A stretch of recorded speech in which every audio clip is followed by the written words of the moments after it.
So hello everyone, welcome to my YouTube channel दिल से बॉलीवुड, जहां आपको मिलती है बॉलीवुड से जुड़ी एक्सक्लूसिव और एक्साइटिंग अपडेट्स। इस वीडियो में हम बात करेंगे ऐसे दो डायरेक्टर जिन्होंने अपना डायरेक्टोरियल डेब्यू किया था विद सलमान खान और अपनी पहली ही फिल्म से वो चमक गए थे, लेकिन उसके बाद उन्होंने काम ही नहीं किया। मतलब कि उसके बाद उन्होंने कोई भी फिल्म डायरेक्ट नहीं करी। कौन थे वो दो डायरेक्टर और क्या रीज़न था जिसके वजह से उन्होंने after working with Salman Khan उसके बाद उन्होंने कंटिन्यू नहीं किया अपना डायरेक्शन, इस वीडियो में हम डिस्कस करेंगे। तो वीडियो एंड तक देखना, वीडियो पूरा देखना। तो लेट्स स्टार्ट द वीडियो। सबसे पहले हम कहानी पर जाते हैं। तो कहानी शुरू होती है 2010 से। 2010 में एक फिल्म आती है जिसका नाम है दबंग। दबंग के जो प्रोड्यूसर थे वो थे अरबाज खान, जो कि है सलमान खान के भाई। और दबंग जो थी वो ऑल टाइम ब्लॉकबस्टर बन जाती है। और उसके डायरेक्टर होते हैं अभिनव सिंह कश्यप। ठीक है, अभिनव सिंह कश्यप, प्रोड्यूस बाय अरबाज खान। ठीक है, तो अरबाज खान प्रोडक्शन की पहली पिक्चर रहती है दबंग। अरबाज खान प्रोडक्शन जब दबंग लेके आते हैं, दबंग रिलीज हो जाती है, ऑल टाइम ब्लॉकबस्टर हो जाती है। दबंग का क्रेज वॉज नेक्स्ट लेवल रहता है और फैंस के तरफ से डिमांड होती है कि सीक्वल बनाओ, बिकॉज दबंग उनको बहुत पसंद आती है फैंस लोगों को। अब मेकर्स जो है, दबंग के जो मेकर्स है वो प्रेशर फील करते हैं कि हमको दबंग 2 बनाना है, बिकॉज फैंस बोल रहे हैं और हमने एक जो बार है एक्शन फिल्मों का या फिर जो कॉप वाली फिल्मों का है वो हमने रेस कर दिए। तो वो लोग भी प्रेशर फील करते हैं। प्रोड्यूसर अरबाज खान और अभिनव सिंह कश्यप जो है वो डिस्कस करते हैं कि हमको दबंग 2 बनानी चाहिए। ठीक है, अभिनव सिंह कश्यप जो है वो पहले ही क्लियर कर देते हैं कि सबसे पहले बात तो ये है कि जो अभिनव सिंह कश्यप होते हैं उनको पता रहता है कि दबंग अगर चल गई तो मेरे को सीक्वल बनाना पड़ेगा, लेकिन उस पॉइंट ऑफ टाइम में, उस दौरान वो रेडी नहीं रहते, इसलिए वो दबंग 2 डायरेक्ट नहीं करते। अरबाज खान भी कुछ टाइम अभिनव कश्यप की वेट करते हैं। जब वो उनका वेट, उनसे कुछ रिस्पांस नहीं आता तो वो म्यूचुअली डिसाइड करते हैं कि मैं दबंग 2 बना रहा हूँ, लेकिन डायरेक्टर कोई और रहेगा। ठीक है, फिर डायरेक्टर को लेके डिस्कशन होता है। डायरेक्टर फिर फाइनलाइज होता है कि अरबाज खान ही डायरेक्ट करेंगे दबंग 2। दबंग 2 डायरेक्ट हो जाती है, दबंग 2 बन जाती है और फिर उसके बाद क्रिसमस में रिलीज़ हो जाती है। जब क्रिसमस में दबंग 2 रिलीज़ होती है, हालांकि वो मैनरिज्म के हिसाब से, ठीक है, जो मैनरिज्म थे, जो बैड एस जो कॉप दिखाए थे, एस चुलबुल पांडे जो सलमान खान को प्रेजेंट किए थे, उस हिसाब से वो थोड़ा सा बैड एस दिखाने में वो अरबाज खान चूक जाते, because Dabangg 2 was more of a family bond. ठीक है, फैमिली बॉन्ड, जो फैमिली रिलेशन है उसको फोकस किया जाता है। ठीक है, जो केमिस्ट्री दिखती है चुलबुल और रज्जो के बीच में या फिर चुलबुल और उनके पिताजी के बीच में, तो एक फैमिली बॉन्ड, फैमिली केमिस्ट्री दिखती है between Salman Khan and the other characters. तो वो जो बैडेज वाला जो कैरेक्टर है वो थोड़ा सा कम दिखता है और वो थोड़ा सा कम निखर के सामने आता है। लेकिन फिर भी जो छोटे छोटे पंच लाइन रहते हैं, जैसे वो बच्चा लाल और सलमान खान का जब पहला फेस ऑफ होता है, जिस तरीके से वो डांस करते हैं उसमें, वो सीन में, और जिस तरीके से उन दोनों का, निकेतन धीर और सलमान खान की जो भी सीन्स है, जिस तरीके से वो क्लाइमेक्स होता है, तो अरबाज खान ने भी बहुत सारे एलिमेंट्स डाले थे दबंग 2 में, जिसके वजह से वो पिक्चर भी चल गई थी। लेकिन उसके बाद जब दबंग 2 भी सक्सेस हो गई थी, उसके बाद अरबाज खान ने काम ही नहीं किया। और इसका खुलासा है सलमान खान ने खुद किया है कि जब वो दबंग 2 अरबाज खान के साथ बना रहे थे, जब डे 1 था दबंग 2 का, तब उसके बाद क्या हुआ था, दबंग 2 के डे 1 में अरबाज खान का बीपी जो है वो ऊपर नीचे हो रहा था, बिकॉज वो एक्टर है। ठीक है, उन्होंने हमेशा एक्टिंग की है, वो एज ए एक्टर फिल्म में काम करते हैं। और दबंग में भी वो एज अ प्रोड्यूसर इन्वॉल्व हुए थे, बिकॉज डायरेक्टर जो थे वो अभिनव सिंह कश्यप थे। ठीक है, तो पहली बार वो डायरेक्टर की सीट संभाल रहे थे, तो वो प्रेशर फील कर रहे थे और उनको लग रहा था कि ये तो ठीक है कि हमारे पास ऑप्शन नहीं है दबंग 2 के लिए, डायरेक्टर नहीं है, ये तो मैं कर देता हूँ, लेकिन इसके बाद जो दबंग बनेंगी उसमें मैं कभी भी डायरेक्टर की रोल नहीं निभाऊंगा। उन्होंने सलमान खान को क्लियरली बोल दिया था। फिर उसके बाद क्या हो जाता है, दबंग 2 चल जाती है और फिर उसके बाद ये फिल्म चलने के बाद अरबाज खान सलमान खान के साथ काम करने के बाद काम ही नहीं करते। ठीक है, आज दबंग 2 आई थी 2012 के क्रिसमस में। ठीक है, क्रिसमस के दौरान आई थी, तो आज है 2025, अभी तक के अरबाज खान ने उसके बाद कोई भी फिल्म डायरेक्ट नहीं करी। वो अभी भी 2012 में ही अटके हैं, वो 2012 से प्रेजेंट में नहीं आए हैं, बिकॉज दबंग 3 जो थी वो प्रभु देवा को डायरेक्ट करने दी, जबकि प्रभु देवा का दबंग से कोई भी लेना देना नहीं था, कोई भी लेना देना नहीं था। ना वो प्रोड्यूसर एज इन्वॉल्व थे, ना वो उसमें वर्क करे थे, और ना ही उसमें वो एज अ एक्टर इन्वॉल्व है, ठीक है। तो प्रभु देवा और दबंग 3 वो हैंड इन हैंड नहीं जाती। जैसे अरबाज खान अगर दबंग डायरेक्ट करे तो समझ में भी आते, वो प्रोड्यूसर भी थे, वो एक्टर भी थे। लेकिन प्रभु देवा का दबंग 3 डायरेक्ट करना और जिस तरीके से जो रिस्पॉन्स दबंग 3 को मिला, उससे फैंस डिसअपॉइंटेड हुए। जब फैंस डिसअपॉइंटेड हुए हैं तो that was not the time, ठीक है। तो फिर फैंस को अश्योरेंस मिल गई कि भाई नहीं, ये लोग दबंग 3 में कचरा कर दिए, इसलिए आज फैंस नहीं चाहते कि दबंग 4 बने, ठीक है।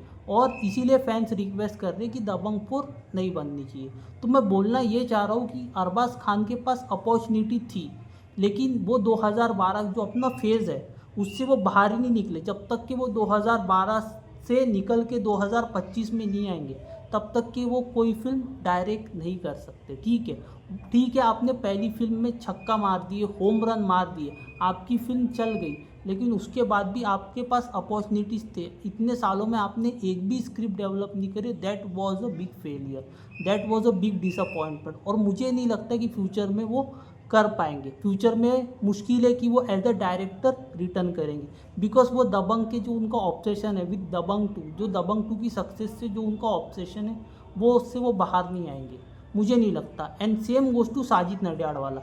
2014 में किक आती है, ठीक है, वो डेब्यू डायरेक्टर का अवार्ड जीत जाते हैं, वो हाईएस्ट ग्रॉसिंग फिल्म बन जाती है 2014 की, एनजी की, in terms of scale, in terms of canvas, in terms of styling, और जिस तरीके से प्रेजेंट किए थे सलमान खान को इन किक।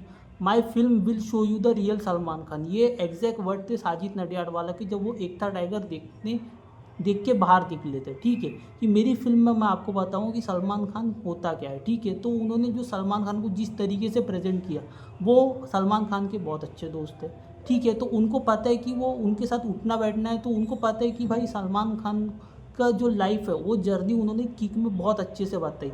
लेकिन उसके बाद भी 2014 में जब उनकी हाईएस्ट ग्रॉसिंग फिल्म किक बन गई, उसके बाद उन्होंने भी कभी नहीं बनाए, कभी भी उन्होंने डायरेक्शन में वापस नहीं करे, रिटर्न ही नहीं करे, because kick was a 200 crore रुपए। फर्स्ट डेब्यू डायरेक्टर थे एनजी के, मतलब कि साजिद नडियाडवाला एक्शन फिल्म में पहले डायरेक्टर थे जिन्होंने अपनी डेब्यू में 200 करोड़ रुपए इंडिया नेट कलेक्शन किए थे, ठीक है। तो साजिद नडियाडवाला को जो सक्सेस मिली किक से, उसके बाद उन्होंने भी डायरेक्शन में रिटर्न नहीं आया है। क्यों? किक की बहुत बार अनाउंसमेंट हुई, किक 2 की अनाउंसमेंट हो गई, सेम जैसी दबंग की सक्सेस के बाद फैंस लोग दबंग 2 की डिमांड कर रहे थे, किक की सक्सेस के बाद भी फैंस किक 2 की डिमांड कर रहे थे। लेकिन एनजी के वालों के पास हमको घुमा ही रहते 10 बार आए, 10 बार अनाउंस कर रहे थे किक 2 आ रही, किक 2 आ रही, किक 2 आ रही, लेकिन उनके पास आइडिया ही नहीं था। और 2014 से आज 2025 हो गया, किक 2 का नामो निशान नहीं है। हाँ, उन्होंने सिकंदर में ज़रूर काम करे, लेकिन सिकंदर भी नहीं चली। जब सिकंदर नहीं चली है तब फैंस ने बोले कि नहीं भाई किक रहने दो। तो कहीं ना कहीं failure is one of the reason, and उनका इंटरेस्ट भी, पर्सनल इंटरेस्ट भी वन ऑफ द रीज़न है, ठीक है। तो मेरे को ये मोटा 3 रीज़न नज़र आ रहे कि ये लोग डायरेक्शन क्यों नहीं करते, ठीक है।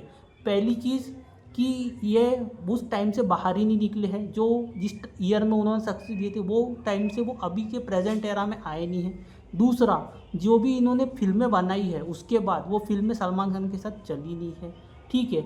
और तीसरा ये लोग खुद ही इन्वॉल्वमेंट नहीं हो रहे, खुद ही इनका इंटरेस्ट नहीं है डायरेक्शन करने का। तो मुझे नहीं लगता, as personally, as neutral audience, मुझे नहीं लगता कि कभी अरबाज खान डायरेक्ट करेंगे या फिर किक 2 भी कभी बनेगी। मुझे बहुत मुश्किल लग रहा है, बिकॉज अगर आइडियाज़ इतने साल में क्रैक होने रहते तो हो गए रहते, लेकिन अगर नहीं हो रहे हैं तो फिर मेकर्स का इंटेंशन समझ में आता है कि भाई इनको बनाना है कि नहीं बनाना है। लेकिन इनको तो, मुझे तो नहीं लग रहा कि इनको बनाना है, ठीक है।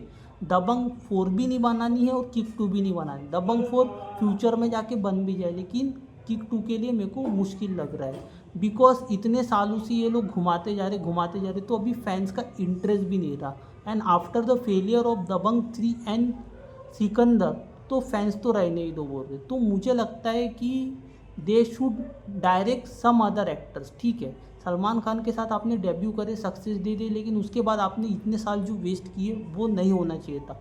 अभी तो मुझे नहीं लगता कि ये लोग डायरेक्शन में वापस आएंगे। तो ये था मेरा टोटल पॉइंट ऑफ व्यू, ठीक है। आप किसी से डायरेक्शन नहीं करवा सकते, आप किसी को प्रोड्यूस करने नहीं बोल सकते। वो इंसान को इंटरनली उसको फील होना चाहिए कि मुझे ये फिल्म बनानी है, मुझे ये फिल्म डायरेक्ट करनी है, मुझे ये फिल्म प्रोड्यूस करनी है। जब तक वो इंसान खुद से इंटरेस्ट नहीं लेगा तब तक के वो चीज़ नहीं होगी। डेफिनेटली जो पहले लेवल टच करे थे उससे ऊपर ही लेवल टच करना पड़ेगा। एक्सपेक्टेशन हमेशा थी और हमेशा रहेंगी, बिकॉज आपने पहली फिल्म में जो डिलीवर किया है उसने ही एक्सपेक्टेशन बढ़ा दी। तो फैंस की गलती नहीं है, आप प्रेशर फील कर रहे हो ठीक है, लेकिन 10 ईयर्स 10-12 साल बहुत होते हैं एक फिल्म का सीक्वल लाने के लिए, ठीक है।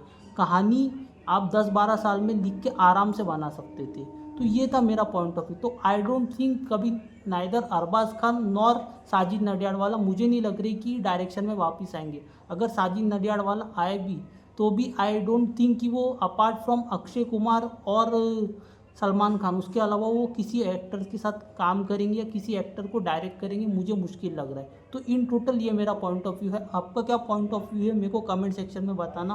What do you think about the topic, मुझे कमेंट सेक्शन में बताओ। बाकी इस वीडियो में इतना ही, मिलता हूँ आपसे अगले वीडियो में। तब तक के लिए good bye, God bless and have a great day all of you.